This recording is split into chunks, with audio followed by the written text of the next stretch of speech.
Hey everyone, it's David Barnett from davidcbarnett.com, the blog site, YouTube channel, iTunes, SoundCloud, Google Play podcast, where I talk about buying, selling, financing, and managing small and medium-sized businesses right there on your screen. And there's going to be a lot of stuff I'm going to show on the screen today, but I'll be as descriptive as I can for people who just listen to the audio.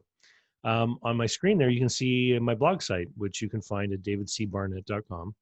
And if you haven't been there, you should head over there because if you scroll down, there's all kinds of cool things in there. There's an intro video. There's a video where I describe all the different books, courses, and services that I offer. And then further down here on the left, the sign up space for my email list. So if you listen to the podcast or you watch the videos and you want to be sure not to miss anything new, put in your email address. At a minimum, click the weekly new video digest and you'll get an email every Wednesday when the new video comes out. But if you're interested in these other topics, check them off and you can change it at any time or unsubscribe. But this is the way that you make sure that you don't miss out on anything. As well, get tons of other cool information and things that I send out regularly, um, daily, often actually. So, what do I want to talk about today? Today, I want to talk about equipment. I want to talk about equipment values. And I've mentioned it a few times before over the years. I'm not sure if all of you know this, but I am a certified machinery and equipment appraiser. And the reason why I hold that designation is back when I had my business brokerage office open, I had buyers who were trying to use equipment in businesses as collateral to borrow money to make the acquisition. And we had trouble finding people who were qualified to evaluate the equipment and create appraisal reports that were acceptable by the banks. So I went looking and I found an organization in the States which did a certification program in machinery and equipment appraisal. And I went through that certification.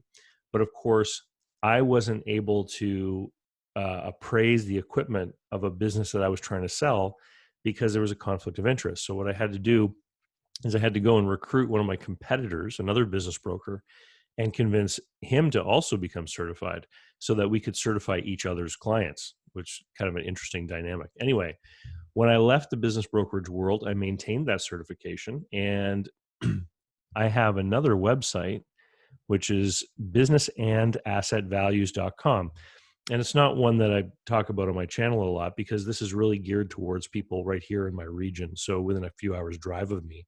But for the past 10 years, I've been doing certified machinery and equipment appraisals for banks and lawyers and other people who need to have a certified value for one reason or another. Okay. So what I want to talk to you about is this idea of using equipment as collateral when you buy a business, because in some places in the world, you might have a government program which allows you to borrow up to a certain percentage of equipment's value. So we have that here in Canada, for instance, where if you want to buy a business, you can use the business's equipment as collateral up to 90% of its value. And we're going to talk about what value means in a moment. That's the whole gist of the video. In other places, like in the United States, people will sometimes acquire equipment under an SBA loan, or they'll use a 7A loan, which doesn't really look at the assets, it looks more at the cash flow. And if you're not going to use a government guaranteed loan at all, then lenders will still lend against equipment. They're going to look at the value of that equipment and they're going to ask themselves the question, if this person stops paying the loan, what can we reasonably get in some kind of liquidation of this equipment to cover off the loan? So more of a traditional kind of banking question. And there's a term out there, as we're talking about banks, there are other categories of lenders out there. So for example, there are leasing companies and they're going to make their own deals based on their own internal criteria. And then there's a third category of lender, which is referred to as asset-based lenders.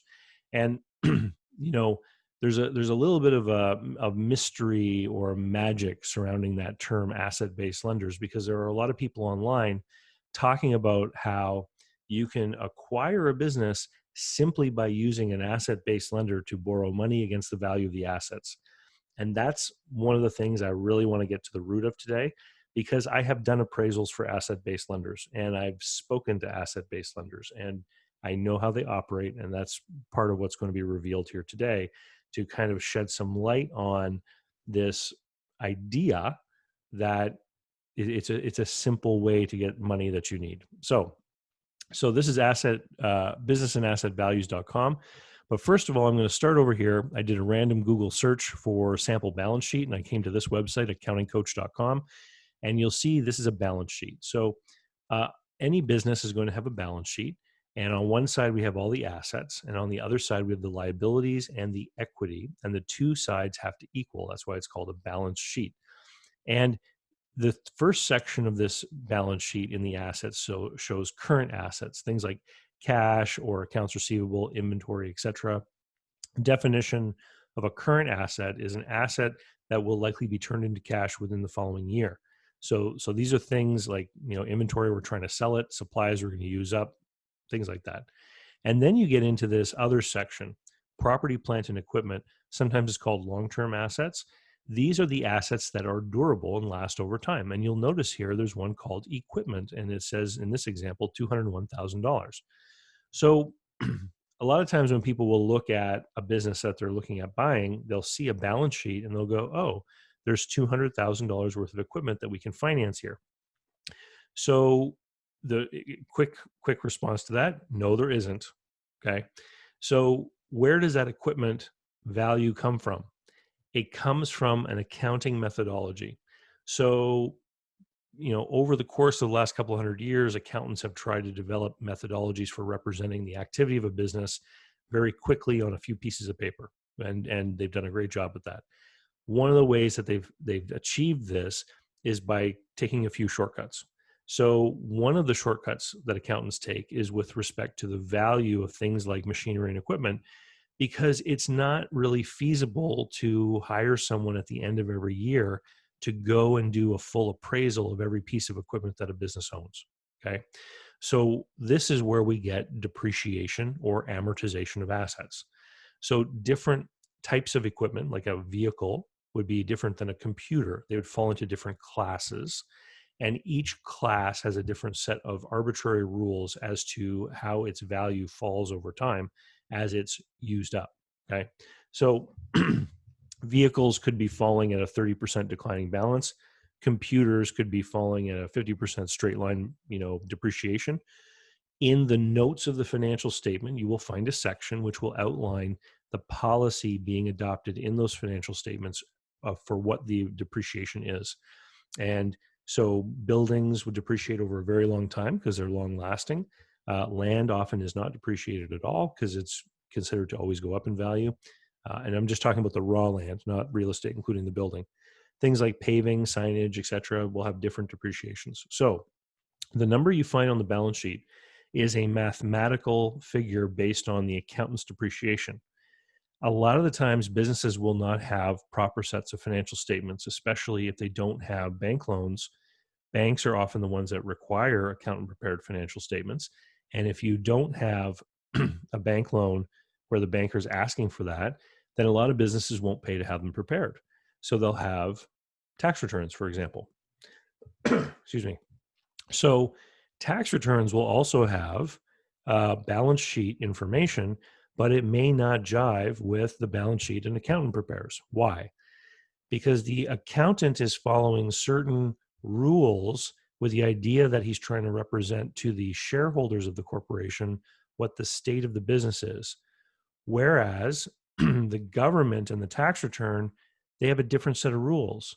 And sometimes the government will allow businesses to depreciate things more quickly as an incentive based on policy of the day. So let me give you an example. In the United States, when Donald Trump changed the taxation of businesses through his tax reforms, what he wanted to do was increase demand for equipment made in America.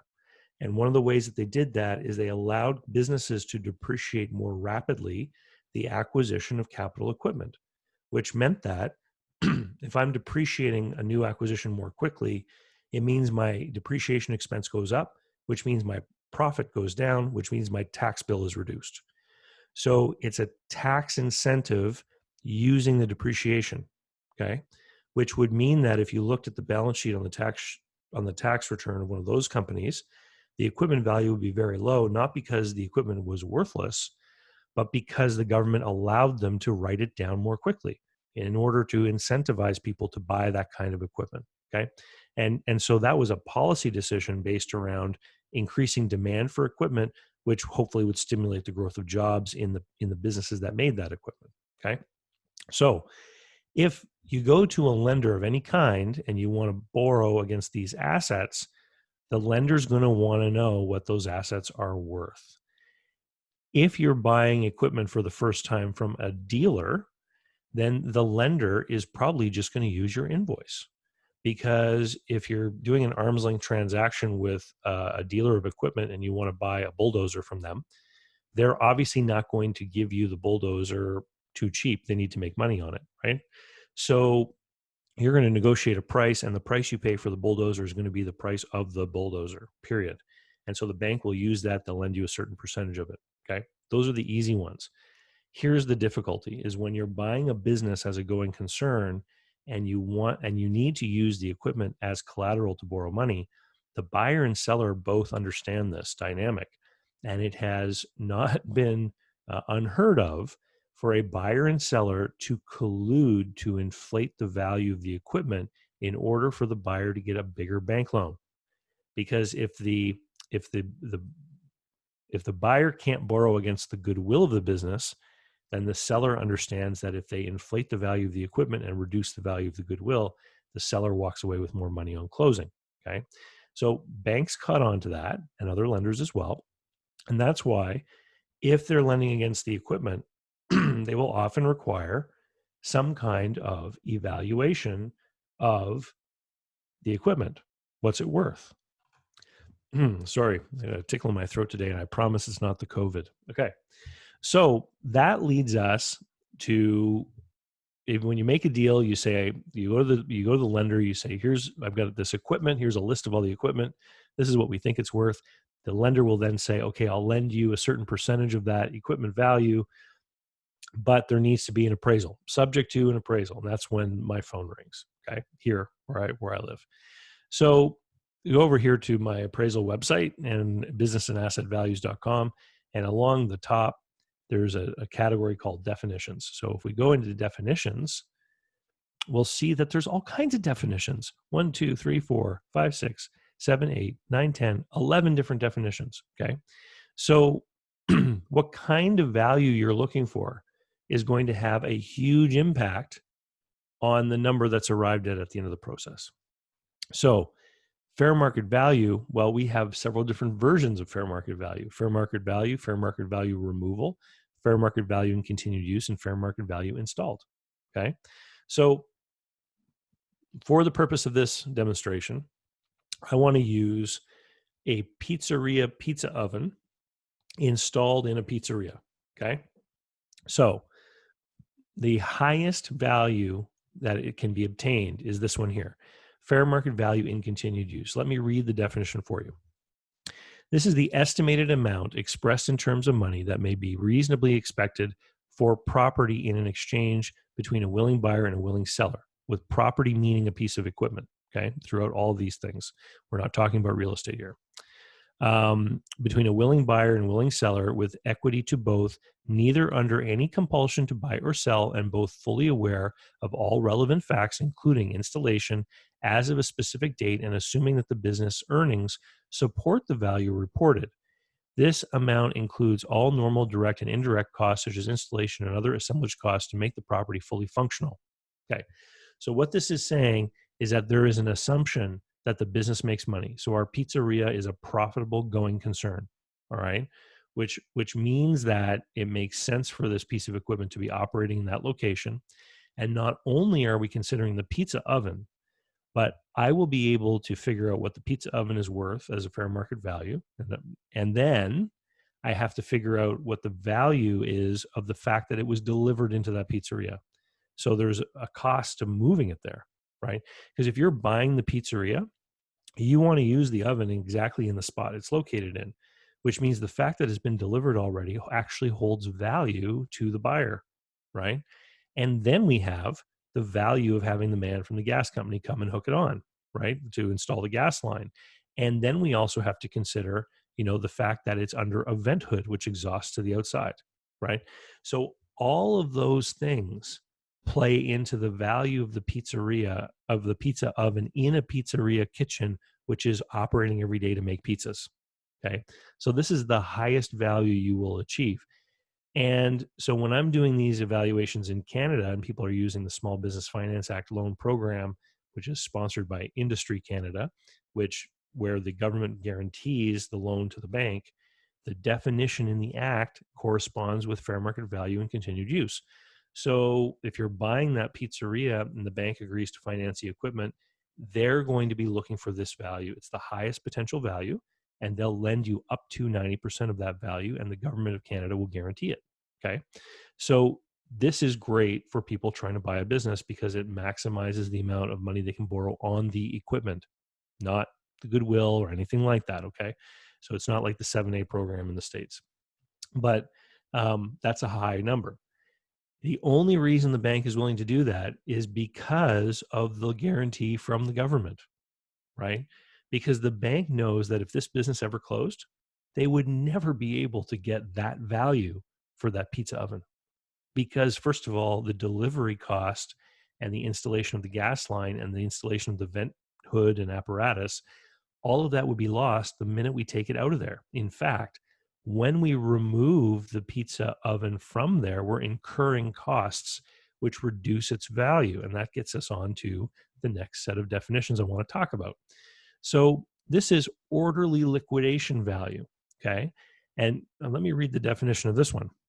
The estimated gross amount expressed in terms of money that could be typically realized from a liquidation sale given a reasonable period of time to find a purchaser or purchasers, with the seller being compelled to sell on an as is whereas basis as of a specific date. So what's happening now is the pizzeria has closed. So it was not economically viable. We had to shut down the pizzeria.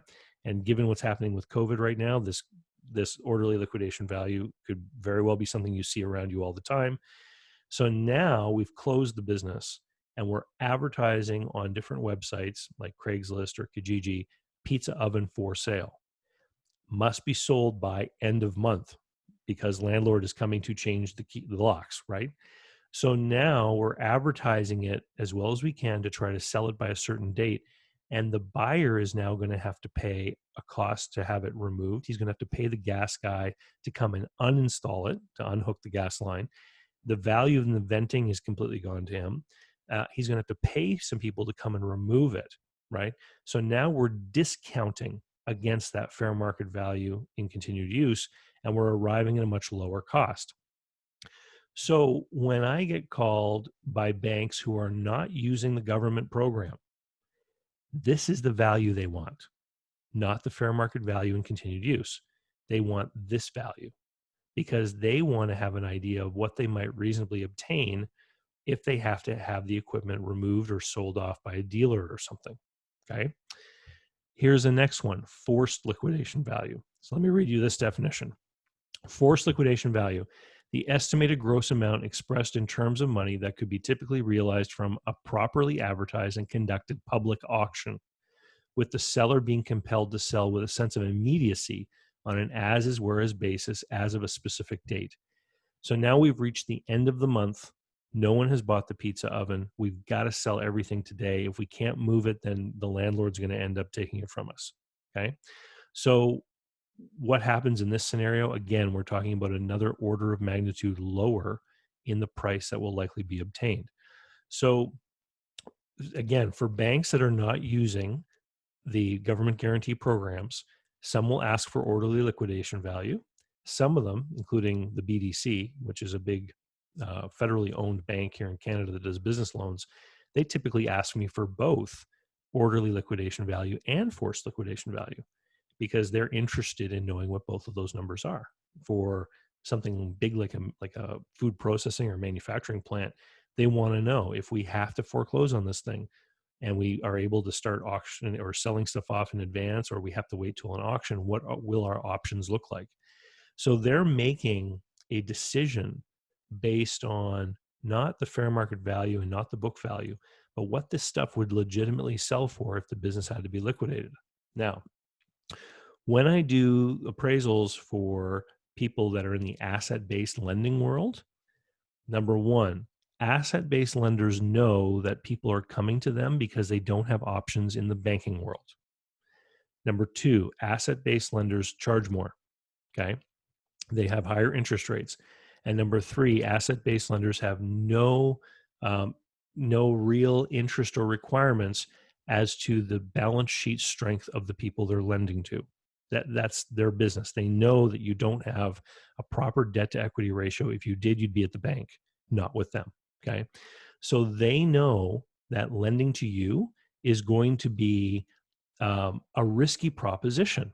Okay.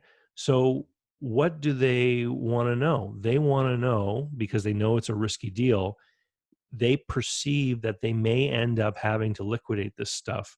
And that could be a very real outcome, far more than the banker sees it as a realistic outcome. So an asset-based lender is more interested in the forced liquidation value. If we have to pull the plug on these guys, if they miss two payments and we have to come in and just shut them down and get the sheriff in there and lock the gates and then call an auctioneer, what can we get out of this? And so asset-based lenders usually lend a percentage of the forced liquidation value, not orderly or fair market value. So let me give you an example.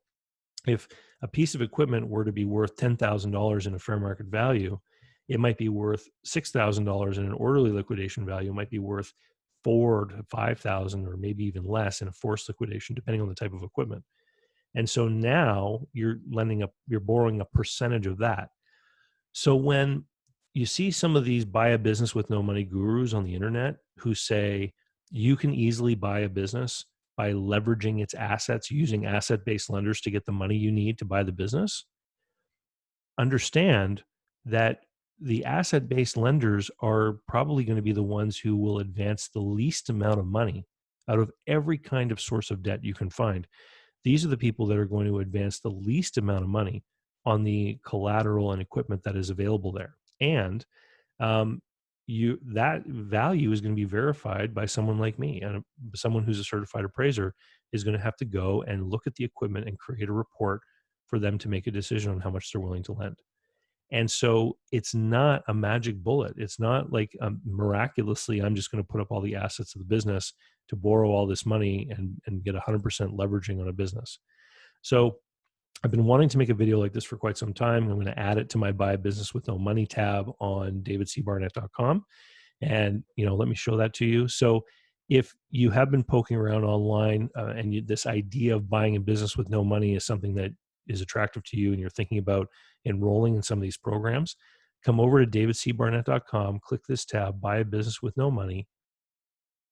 And it's a collection of all the videos and all the blog posts that I've ever put up that deal with this topic of buying a business with no money. And please go through this information before you buy any program or course. And I even have an example on there of a real no money deal. So you can see that, yes, this does get done, and this is where this idea comes from, but you can see what kind of buyer is actually able to execute that kind of deal. And for everyone else, if you are thinking about buying a business and you want to learn how to do it correctly, head on over to businessbuyeradvantage.com.